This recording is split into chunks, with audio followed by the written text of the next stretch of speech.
Hi, I'm Claire, Hi, I'm Sarah. and we are the brains of Minerva. You know, we do so much where we shine a spotlight on other people's work, and a lot of times we're like, well, Claire and Sarah, what are you guys up to? So that's something we wanted to share with you today, is just kind of check in. Well, I will start. I set a goal this year to go to South by Southwest, the festival in Austin in March. That is really, I did it for a couple reasons, in that I love film festivals. I love them so much, and I don't go very often, and I don't know why. You know, it always is like, oh, the money, you know, all that jazz. So, and I've never been to Austin. I've always wanted to go, but even more so, South by Southwest is notable not only for all the great films that come out of the festival every year, like Tiny Furniture, Lena Dunham's movie, I think, premiered there. All the mumblecore movies kind of started because that programmer put all those filmmakers together. So that's kind of the work that really makes my heart beat faster, is character-driven, kind of quirky work. And though I'm sure those filmmakers would probably kill me for saying that. Oops. The deep, meaningful, intelligently funny work that comes out of South by Southwest. And also, they have an interactive section of the festival that is just like these stars of the international new media who give panel talks, and that is becoming a big part of my life. So I'm going there in March. I just went to the town hall for South by Southwest 2 nights ago, which was great. I met the nicest people who are all going, so I started to make some connections with other filmmakers. And I went to the town hall because I was like, if I go to that, then I will really be telling myself I'm going to the festival. So I went, and I'm going there in particular to develop, to get input on this project I've been working on for, it's like my spaghetti incident, the Guns N' Roses album that took like 10 years. This project is my spaghetti, except it's, well, yeah. I don't only take the metaphor so far. But it's in a really exciting phase right now, and I'm now a prototype of that for the first section of that online. It involves me acting, but also has an acting teaching component. I call it an interactive acting class for civilians, and that's kind of how I'm pitching it right now. I'm really excited about that. So that's what I'm working on. Nice.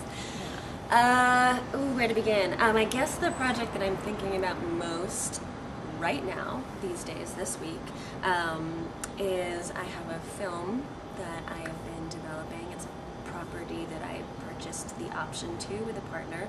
Last year, starting one company was not enough, so I decided to start two.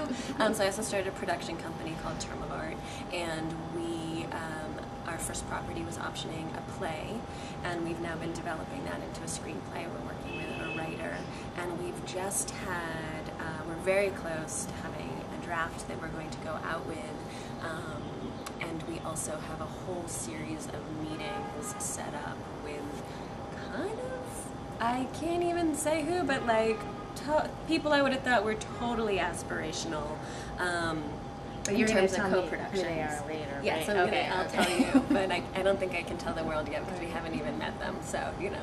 But just, it's really changing the way I'm thinking about the whole project, changing the scale in which I'm thinking about the whole project, making me really consider a lot of questions about what are my priorities in terms of what stays on top, my involvement as an actor, money, my involvement creatively, my productions company's involvement, and they're all very important to me, with actor being the most important to me, and it's been just sort of an interesting process to like know that and reflect on that and have to, you know, even have to fight for that. But frankly, there's no reason in the world that I should not play this role, and I just need everyone else to. And that was a big choice in this property. It was absolutely. Like, what about the role in this property was something that it's a genre piece. It's a zombie movie. Okay.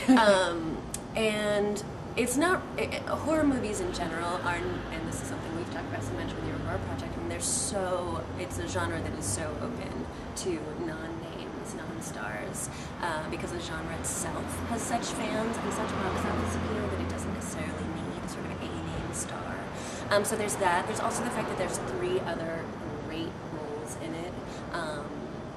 I am actually, at the beginning, I was more excited about kind of the first lead female role, but as the script has developed and changed, I'm actually honestly most drawn to the second female lead, which if we get a name in the male and the female lead, again, especially with this genre, absolutely no reason in the world, unless someone wants to give me a lot of money, in which case that would be a totally legitimate consideration. It's not the only project in the world. Would it give me the kind of freedom and starter money to go look at another project? Yeah, it's something that I would consider. And I'll stop there. I talked a lot. Talk something else next time. So we will keep you posted on these, because now we've let the cats out of the bag. Yeah.